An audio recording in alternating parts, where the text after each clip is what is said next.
은혜 받으실 하나님의 말씀은 창세기 Petikan 1장 Alkitab untuk 1절입니다. khotbah adalah daripada Kejadian 태초에 1 하나님이 ayat 1. 천지를 Pada mulanya 창조하시니라. Allah 아멘. menciptakan langit dan bumi. 샬롬 성가대 찬양과 니시 오케스트라의 연주가 있겠습니다. 사랑하는 성도 여러분, Saudara-saudari yang saya kasih dalam Tuhan, semua orang kudus dari gereja cawangan dan gereja tempatan, penonton GCN dan semua anak Tuhan yang menghadiri ibadah ini dalam talian. Ini adalah khotbah yang ke-20 tentang Kitab Kejadian. Biarlah saya secara ringkas memberikan ulasan tentang apa yang telah saya jelaskan setakat ini.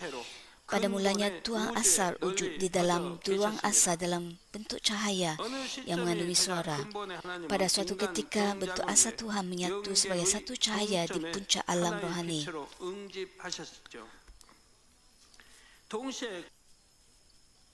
Pada masa sama, ruang asal dibahagikan kepada 4 ruang yang berbeza dari segi kepadatan roh dan kecerahan cahaya. Di sini alam semesta merujuk langit kedua, ketiga dan keempat, termasuk langit pertama. Apabila Tuhan yang merupakan cahaya menumpukan cahaya pada satu tempat, 4 ruang dengan kepadatan cahaya yang berbeza telah tercipta, iaitu langit pertama, langit kedua, langit ketiga dan langit keempat. Tuhan cahaya menyatu sebagai satu cahaya di puncak alam rohani telah dibahagikan kepada 3 cahaya dan setiap satu mengenakan bentuk manusia. Tuhan asal menjadi Tuhan Trinity sebagai Tuhan Bapa, Tuhan Anak dan Tuhan Roh Kudus. Tuhan Trinity mula-mula menciptakan apa yang perlu di tempat di mana Tuhan tinggal. Kemudian dia menciptakan makhluk-makhluk rohani yang dapat diselihannya, iaitu malaikat dan kerub. 그리고 부릴 수 있는 영적인 존재들을 만드셨죠. 바로 천사와 그룹을 만드셨습니다. Bilangan malaikat dan kerub adalah tidak terhingga banyaknya dan mereka teratur dan sangat baik dalam susunan ketat supaya mereka dapat melaksanakan perintah Tuhan dengan sempurna. Hal ini bermaksud bahawa bilangannya tidak terkira.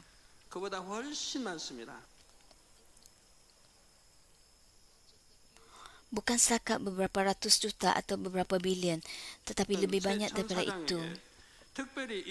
Antara malaikat, Tuhan memberikan kemanusiaan dan kehendak bebas kepada 3 malaikat agung yang melayani Tuhan Trinity. Antara 3 malaikat agung ini, Lucifer bertanggungjawab dalam musik dan melayani Tuhan Bapa. Dia memuji Tuhan Bapa dengan suaranya indah dan pelbagai alat muzik, dan dia menggembirakan hati Tuhan Bapa dengan kelembutan kata-katanya. Tuhan Bapa juga sangat mengasihi Lucifer yang sentiasa memberikan kegembiraan dan kebahagiaan dan membolehkan Lucifer menikmati kuasa dan kemuliaan besar. Namun begitu, setelah waktu yang tidak terhitung lamanya berlalu, Lucifer menjadi sombong dalam hatinya dan akhirnya memberontak melawan Tuhan. Pemberontakan Lucifer gagal dan dia dikurung di jurang maut. Sebelum Lucifer dikurung di jurang maut, dia membuat permintaan yang sangat sombong kepada Tuhan Bapa. Permintaan Lucifer adalah untuk memberikannya autoriti yang cukup besar untuk bersaing dengan Tuhan pada permulaan pemupukan manusia. Untuk mencapai pemupukan manusia dalam keadilan yang sempurna, Tuhan menerima permintaan Lucifer. Mulai sekarang saya akan bercakap tentang dunia roh jahat yang diketuai oleh Lucifer. Lucifer dan roh jahat dibebaskan dari lubang yang tidak berdasar pada hari pertama penciptaan. Apabila Tuhan berkata pada hari pertama, hendaklah ada cahaya, maka cahaya pun ada. Lalu Tuhan memisahkan cahaya daripada kegelapan. Saya akan menerangkan bahagian ini dengan lebih terperinci kemudian apabila kita sampai kepada Kejadian 1, 3 hingga 5. Namun begitu, pada hari pertama, Tuhan menjadikan cahaya rohani untuk mengelilingi bumi. Apabila Tuhan berfirman, hendaklah ada cahaya, maka cahaya pun ada. Tuhan memanggil tempoh cahaya mengelilingi bumi sebagai siang, dan tempoh cahaya ditarik balik sebagai malam.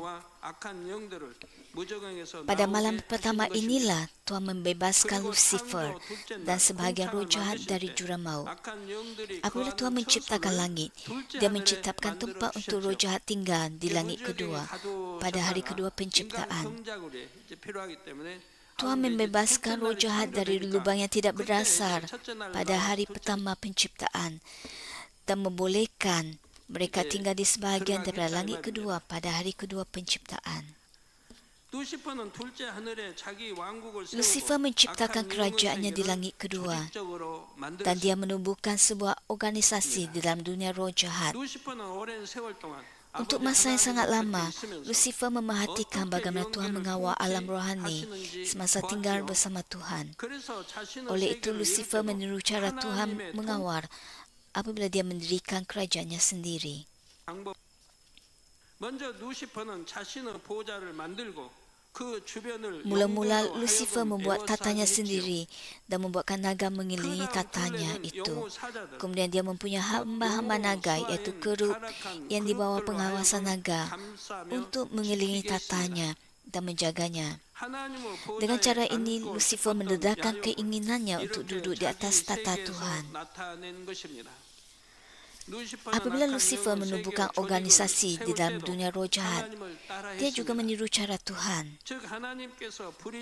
Sama seperti Tuhan membentuk dua kelompok roh, iaitu malaikat dan kerub di bawah perintahnya, Lucifer juga mengawal kerajaannya melalui dua kelompok. Satu kelompok yang daripada naga dan hamba-hamba mereka, dan kelompok yang lain terdiri daripada syaitan dan iblis. Oleh sebab Tuhan mengetahui bahawa empat naga akan mengkhianatinya, maka sebaliknya dia menciptakan empat makhluk hidup untuk menjaga Tuhan. Seperti yang akan saya jelaskan dengan terperinci. Sesetengah malaikat yang tersingkir dari syurga dibebaskan dari jurang maut untuk bekerja dan mereka berfungsi sebagai iblis. 활동하는 것이 마귀입니다.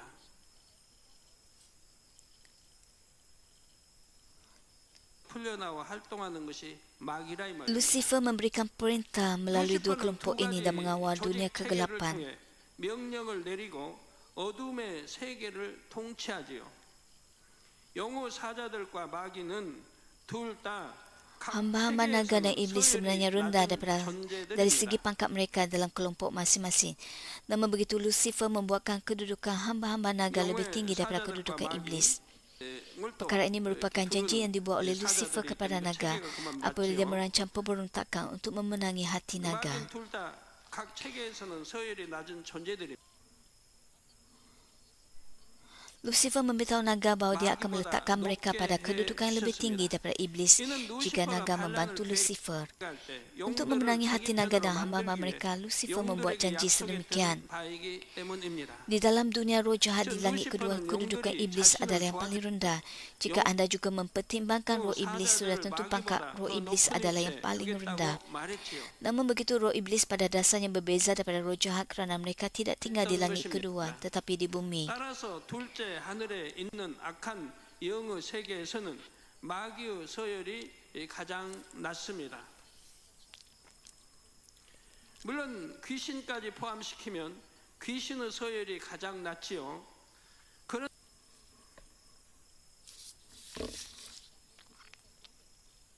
하늘에 있지 않고 이 땅에 있습니다.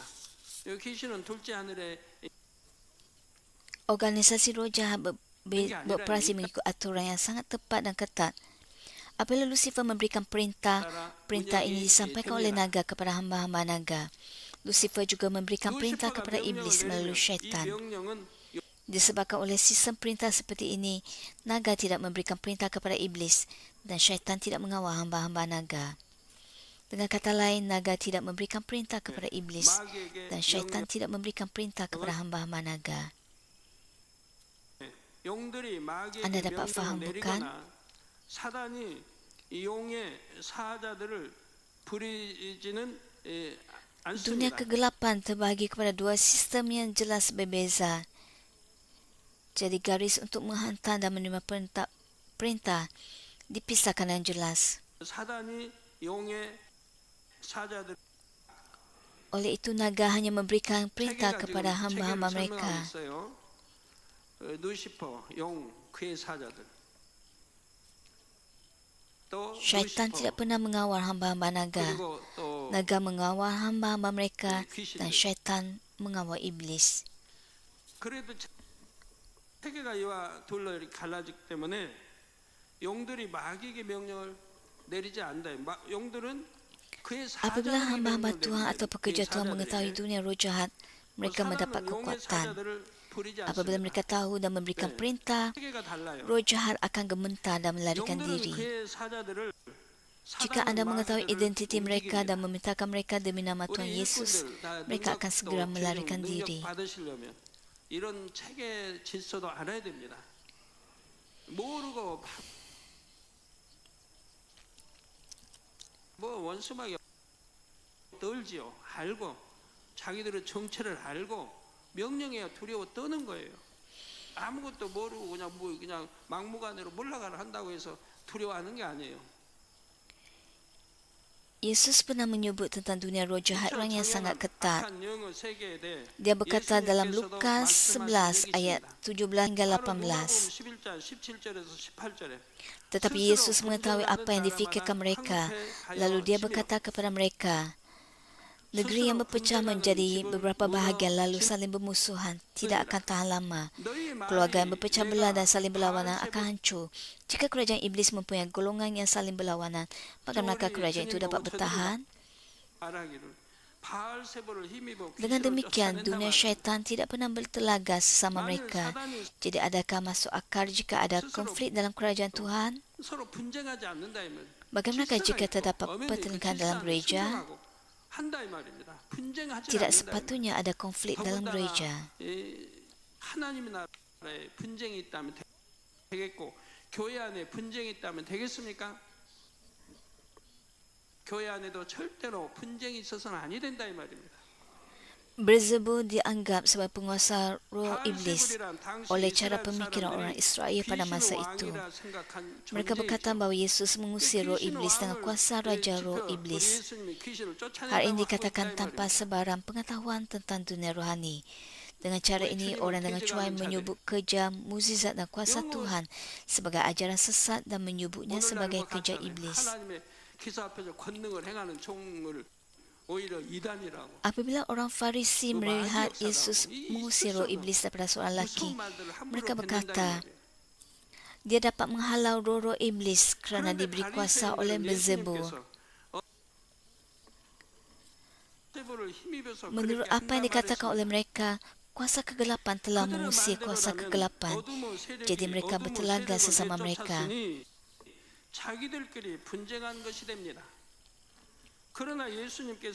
Namun begitu, Yesus berkata bahawa ada aturan dalam dunia roh jahat dan mereka tidak berpecah melawan diri mereka sendiri.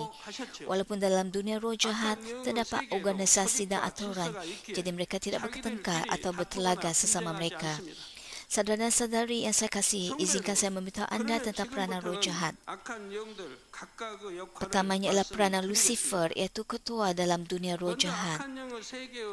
Lucifer cuba menarik walaupun satu jiwa lagi ke neraka melalui naga dan hamba-hamba naga dan melalui syaitan dan iblis. Selain itu, dia menggunakan pengalamannya lalu dalam muzik untuk mengawal hati dan pemikiran orang melalui budaya dunia, terutamanya muzik dunia. Yang berada di bawah pengaruh Lucifer berfikir dan bertindak mengikut kehendak Lucifer tanpa menyedarinya. Pandangan orang, gaya rambut mereka dan sulitkan mereka menjadi semakin provokatif. Dan ini ialah hasil daripada menerima pengaruh Lucifer tanpa sedar.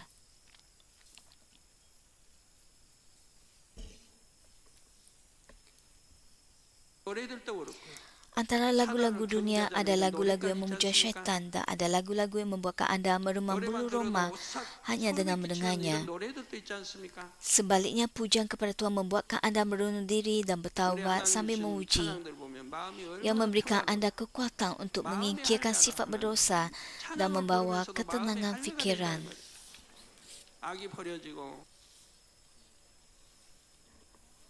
Selain itu, Lucifer menarik orang ke dalam dosa melalui media massa yang sangat maju pada akhir zaman ini. Apabila budaya sekular tersebar dengan cepat melalui TV dan internet, orang cenderung untuk dicemari oleh dosa dengan lebih mudah. Hal ini juga merupakan kerja Lucifer. Sebahagian daripada anak-anak anda mungkin permainan, filem dan internet. Mereka memberontak terhadap ibu bapa mereka, mengalami kemurungan dan tidak dapat berfikir yang betul. Mereka juga mengalami kekeliruan. Dengan cara ini, media massa merosakkan generasi ini.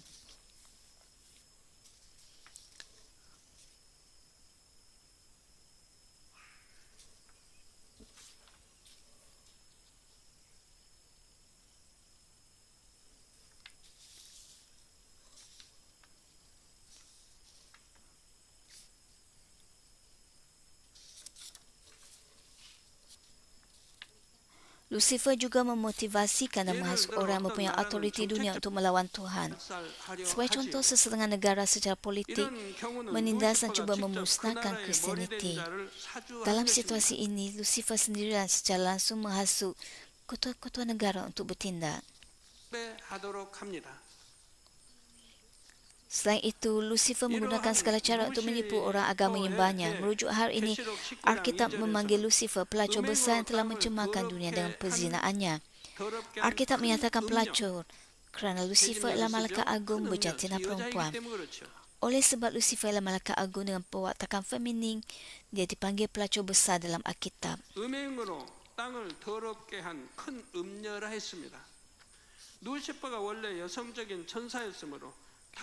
Sebagai yang tertinggi antara kedudukan roh jahat, Lucifer mengawal roh jahat dari belakang tabir. Dia mungkin melakukan perkara-perkara dengan sendiri, tapi biasanya dia bersembunyi di belakang latar dan memimpin aliran kegelapan. Autoriti sebenar adalah pada naga. Lucifer bekerja melalui naga dan naga memberikan perintah kepada hamba-hamba mereka. Jika Lucifer diibaratkan sebagai raja sebuah negara, naga boleh diibaratkan sebagai Perdana Menteri atau Jeneral Tentera negara itu. Namun begitu, apabila naga melakukan sesuatu, ia bukanlah seolah-olah mereka menerima setiap perintah daripada Lucifer. Hal ini demikian kerana Lucifer sudah menanamkan pemikiran dan fikirannya ke dalam naga. Oleh itu, apabila naga membuat rancangan dan melaksanakannya, ia sebenarnya adalah fikiran Lucifer yang melakukannya. Sama seperti keinginan Lucifer untuk disembah, naga juga mempunyai keinginan sedemikian. Sejak zaman dahulu, naga telah membuatkan orang menyembah mereka dengan mengukir corak naga atau membuat patung naga. Di Korea sahaja, betapa banyak tempat mempunyai ukiran naga.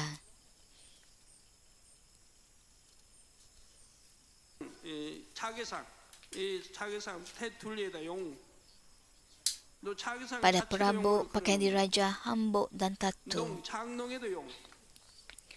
Laki terutamanya suka mendapatkan tatu naga pada belakang mereka. Terdapat juga agama yang menganggap naga suci dan menyembah mereka, tapi ini ialah hasil akibat dikawal oleh naga. 문신 봐요. 우리 남자들 문신할 때 보면 등에다 용 그려놓잖아요. 용은 그렇게 해서 사람을 통해 경배받으려고 한다. 용을 신성시하며 숭배하는 종교도 있는데 그것은 바로 용의 조정을 받은 결과입니다. 계시록 12장 7절에 보면 용과 그의 사자들이 나옵니다. Wahyu 12 ayat 7 menyebut tentang naga dan malaikat-malaikatnya. Semasa pemberontakan Lucifer, setengah kumpulan yang mengikuti naga dilepaskan bersama naga dan bertindak sebagai hamba naga. Hamba-hamba naga berubah daripada penampilan asal mereka yang cantik kepada rupa yang hodon dan seperti binatang. Ini merupakan penampilan terkutuk yang sering digambarkan orang sebagai kelihatan seperti raksasa. Sebagai rujukan, Imamat bab 11 menyenaraikan binatang yang dianggap Tuhan sebagai binatang yang menjijikkan. Binatang-binatang ini mempunyai bentuk dan rupa yang menyerupai kerup yang tersingkir dari syurga. 하나님께서는 그런 것들을 먹지 말라 하셨죠. Tuhan memberitahu kita supaya tidak memakan binatang-binatang seperti 타락한 itu. 그룹을 닮은 Hal ini demikian kerana binatang-binatang yang menjijikkan, yang merupai kerup yang tersingkir dari syurga, biasanya beracun dan boleh memberikan kesan negatif kepada orang, yang menjadikan hati orang jahat, bukannya baik. 마음이 선해지기보다는 악해지도록 하는 것이지요. 성도 여러분, 영우 사자들의 Saudara dan saudari yang saya kasihi, terdapat situasi penyakit yang datang akibat kerja hamba-hamba naga. Apabila anda melihat dengan luar mata rohani semasa anda berdoa untuk orang sakit, kadang-kadang sekumpulan tikus keluar daripada badan orang itu. Bergantung pada apa yang sedang berlaku, anda dapat memberitahu bagaimana keadaan fizikal dan kesakitan orang itu. Apabila sekumpulan tikus keluar, tikus menggigit. Oleh itu, betapa banyak kesakitan yang dirasakan oleh pesakit itu. Jika anak-anak atau lipan keluar, itu juga mungkin berkaitan dengan kesakitan. Apabila mata rohani anda terbuka, anda akan melihat binatang-binatang yang digambarkan sebagai menjijikan dalam Alkitab keluar daripada tubuh pesakit. Jika babi keluar, orang itu hanya mahu makan.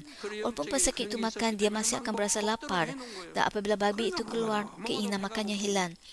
Dengan demikian, ada sesuatu yang rohani tentang babi dalam diri anda, sehingga anda hanya membiarkannya makan.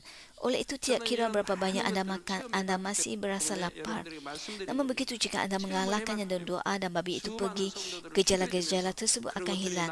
Saya tahu perkara ini kerana saya telah berdoa untuk banyak orang Kristian dan melihat babi keluar serta mendengar kesaksian mereka tentang pemulihan daripada penyakit. Kadang-kadang binatang berbentuk babi keluar. Dalam beberapa situasi, orang menderita sakit kepala yang teruk, seekor burung sedang membatuk kepala orang itu dengan paruhnya. Sudah tentu tidak semua orang mengalami sakit kepala termasuk dalam kategori ini. Saya menyebut situasi ini sebagai rujukan anda kerana hal ini mungkin penyebab sakit kepala yang teruk. Adakah hanya burung? Ada banyak lagi. Begitu juga terdapat keadaan penyakit yang datang kepada orang melalui kerup yang tersingkir dari syurga, iaitu hamba-hamba naga. Naga juga menghasut orang jahat melalui hamba-hamba mereka untuk melakukan jenayah kejam. Sebagai contoh, terdapat penjenayah ganas yang telah melakukan perkara yang tidak patut dilakukan oleh manusia, seperti pemandangan manusia atau pembunuhan. Dunia memanggil mereka orang dengan wajah manusia tetapi hati seperti binatang. Hal ini bermaksud bahawa mereka adalah manusia mempunyai hati binatang. Dalam situasi orang seperti itu yang hati atau perbuatannya sangat kejam, ada kemungkinan bahawa mereka dihasut oleh hamba-hamba naga. Bukan kebetulan bahawa tokoh-tokoh jenayah terancam sering mendapatkan tatu naga dan makhluk ganas lain. Oleh itu, Alkitab menyatakan supaya tidak mengukir corak sedemikian pada tubuh anda.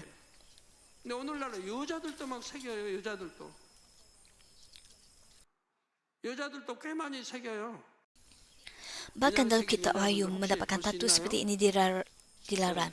Tapi kini anda dapat melihat banyak wanita juga mendapatkan tatu. Namun begitu mereka melakukan hal ini kerana mereka tidak menyedari dunia roh.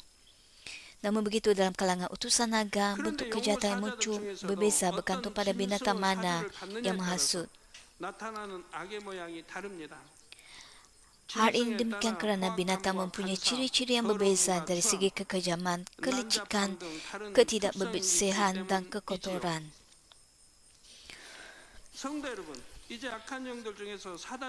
Saudara-saudara yang saya kasih, sekarang antara roh jahat saya akan memberitahu anda tentang syaitan. Secara ringkas, syaitan ialah hati Lucifer. Syaitan bekerja melalui pemikiran manusia dan tidak mempunyai bentuk sebenar. Syaitan mempunyai kuasa kegelapan yang dimiliki oleh Lucifer dan dengan itu ia membuatkan orang mempunyai pemikiran dan fikiran jahat. Dalam kitab Ayub, syaitan menghasut orang jahat untuk mengambil harta benda Ayub setelah Tuhan mengizinkannya. Ayub 1 ayat 15 menyatakan, orang Sheba datang menyerang kami dan merampas. Ayub 1 ayat 17 menyatakan, 3 pasukan orang Kastim telah menyerang kami. Mereka merampas unta-unta. Syaitan juga mendatangkan kudis kepada Ayub dari telapak kaki sampai mecu kepalanya. Dengan demikian, syaitan menyebabkan kemudaratan kepada orang seperti membawa penyakit kepada mereka. Apabila syaitan menghasut orang, syaitan bekerja sebagai pelbagai jenis roh mengikut sifat orang tersebut. Sebagai contoh, ada disebut tentang roh dusta dalam 1 Raja-Raja 22 ayat 22. Ayat ini menunjukkan bahawa syaitan bekerja sebagai roh dusta dan ia menghasut para nabi yang memberikan nubuat palsu. Mereka dihasut syaitan kerana mereka berbohong. Sebagai contoh, jika anda melakukan zina, syaitan menghasut anda untuk melakukan perkara-perkara badani yang membawa kepada kematian. Hal ini demikian kerana terdapat sifat zina dalam hati anda. Dengan mengawal fikiran anda, syaitan membuatkan anda menipu seseorang, lalu membawa anda semua ke neraka bersama-sama.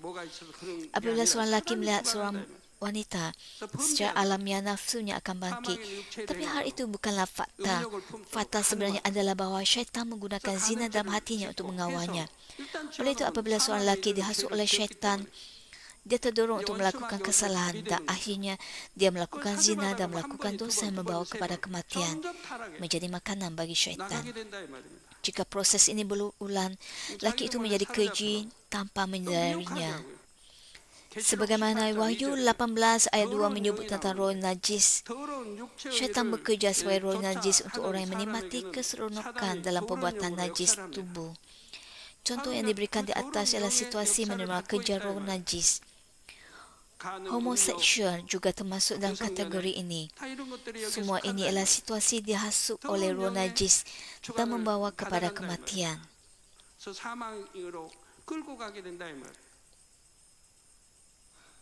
Roh yang menyesatkan muncul dalam 1 Yohanes 4 ayat 6. Dan ini juga merupakan cara lain syaitan bekerja untuk menghasut orang yang mencintai dunia ini.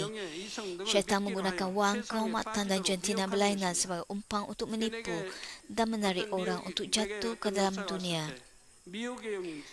Anda sendiri harus dapat membezakan jenis roh penipuan yang mungkin anda tertipu, yang mungkin roh najis atau roh pembohong. Orang tertipu oleh roh pembohong percaya bahawa ia kedengaran hebat dan benar. Namun begitu orang mengetahui kebenaran dan memasuki tahap iman roh, akan menyadari bahawa setiap perkataan yang dikatakan oleh mereka adalah pembohongan. Kata-kata itu dibungkus dengan baik dan kedengar munasabah, tetapi ada pembohongan dalamnya. Dan jika orang tertipu oleh mereka, mereka berada di jalan menuju kematian.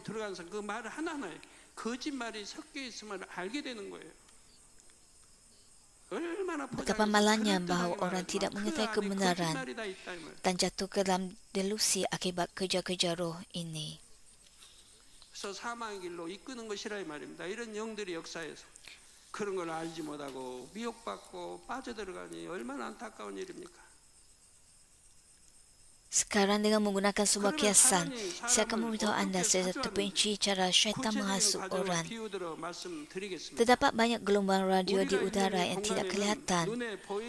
Dengan antena yang sesuai, anda dapat menerima isyarat gelombang radio tersebut. Kandungan isyarat gelombang dapat disampaikan kepada TV, radio atau telefon bimbit. Syaitan bekerja dengan cara yang sama.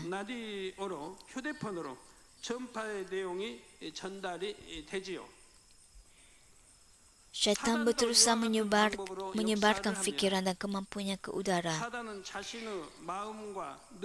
Apabila gelombang kegelapan yang disebarkan oleh syaitan bertemu dengan antena penerima yang sesuai, iaitu seseorang yang mempunyai sifat itu, fikiran syaitan terhubung dengan orang tersebut.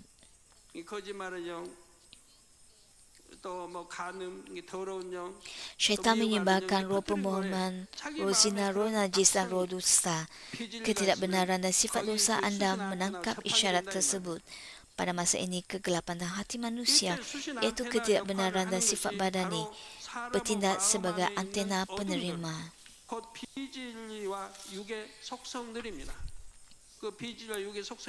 Jika Anda mempunyai zina dalam hati Anda, Anda akan berhubung dengan isyarat zina. Dan jika Anda mempunyai sifat pembohongan, Anda akan berhubung dengan roh pembohongan.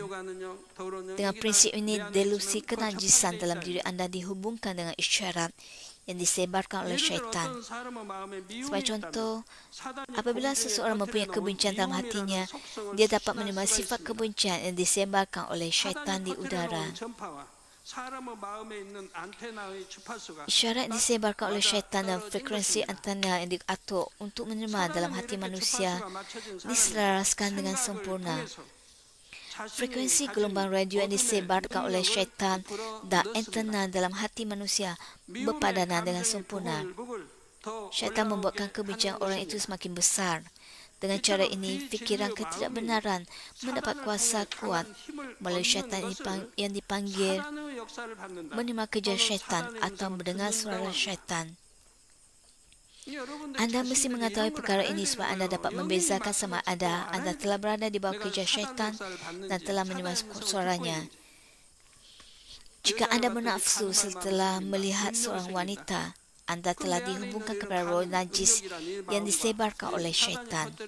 Kemudian syaitan membuatkan roh itu begitu kuat sehingga nafsu itu bangkit seperti api.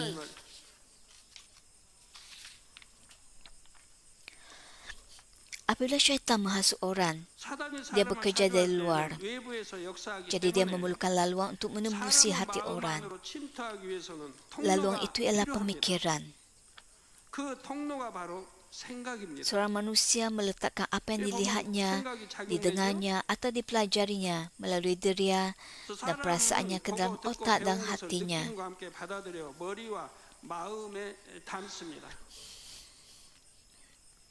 Apabila keadaan tertentu dipenuhi, dia dapat mengingat kembali dan hal ini dipanggil pemikiran. Oleh itu, bergantung kepada apa yang dimasukkan, pemikiran juga dapat berbeza. Orang yang hanya memasukkan kebenaran dapat hanya memikirkan kebenaran dalam apa-apa situasi. Sebaliknya, orang lain yang mempunyai banyak input ketidakbenaran dapat memunculkan pemikiran ketidakbenaran terlebih dahulu. Hal ini bergantung kepada sama ada Anda memasukkan ketidakbenaran atau kebenaran dan syaitan mempengaruhi Anda atau tidak. Kebanyakan orang mempunyai lebih banyak input ketidakbenaran daripada input kebenaran.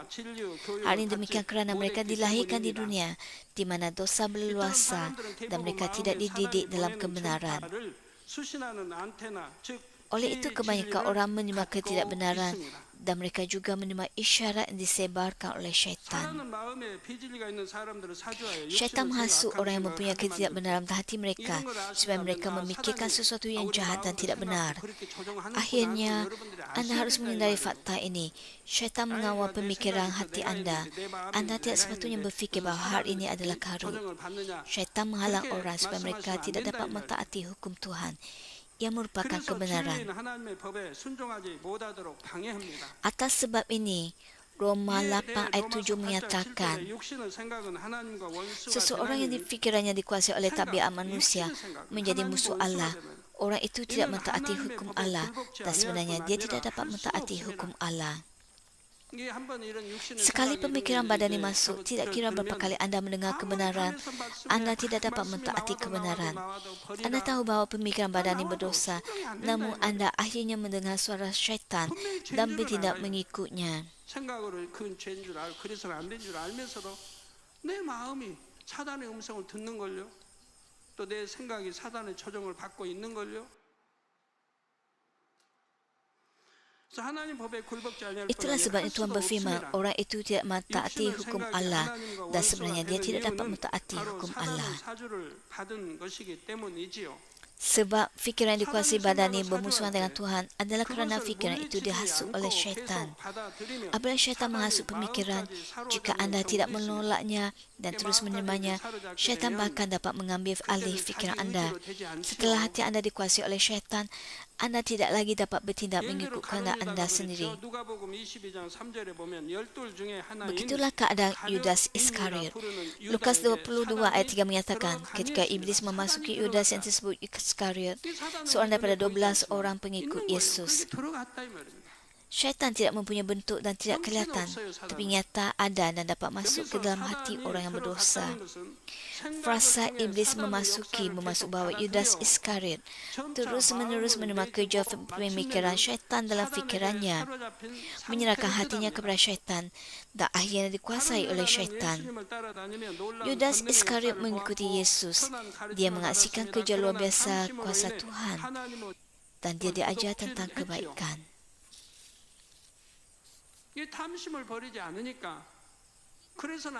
Namun begitu, ketamakan Yudas Iskariot mendorongnya untuk mencuri kewangan Yesus.